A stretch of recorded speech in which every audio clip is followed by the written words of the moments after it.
welcome back. This week I'm changing it up a little bit. I'm not going to be doing a regular story time.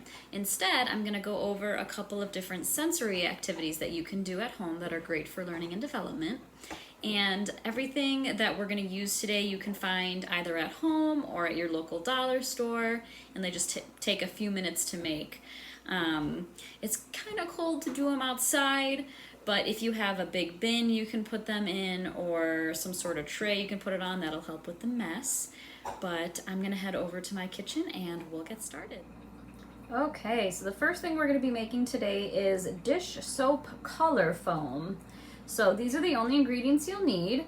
As you can see, we're gonna be using dishwashing liquid of any kind, water, and food coloring. And then if you have a blender, that'll mix it all together.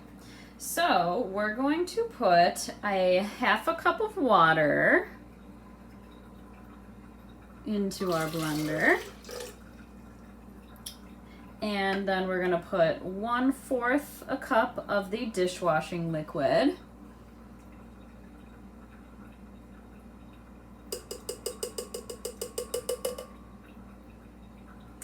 And a couple of drops of food coloring. I'll just put some green in here. Okay, then we're gonna put the top on our blender. And it's gonna get a little noisy. We're gonna blend it all up. Here we go.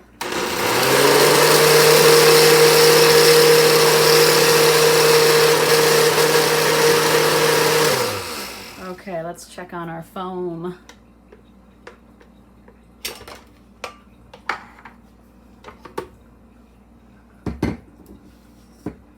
Ooh, look at that. Okay, let's pour it into this container here.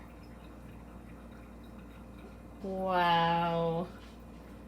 That is so pretty and so fun to play with.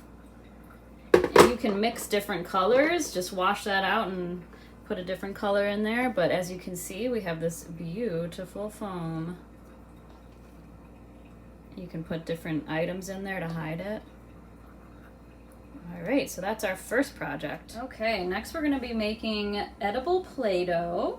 And this is great for all those kiddos that might like to try things and put them in their mouths, because this is obviously gonna be non-toxic. All you're gonna need is yogurt and cornstarch. So I did a first trial run. I put in a half a cup of yogurt and 1/3 a cup of cornstarch, but it wasn't quite enough cornstarch, so I did another 1/3 a cup of cornstarch, and then I mixed it all together with my hands, and it comes out to this really wonderful Play-Doh consistency that you can move around and form things. You can add food coloring to it if you'd like, but yeah, this is the edible Play-Doh. Our last activity for today are frozen animals.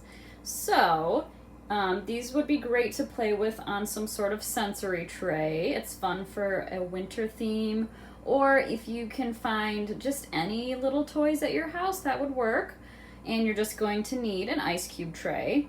So my ice cube tray was a little small for the animals I had. Unfortunately, they didn't fit. So if you have some smaller toys, stick them in some water, freeze them up, and then you can put all the pieces of ice and the animals on a tray and slide them around, and that's another fun sensory idea. Thanks for joining me today, friends.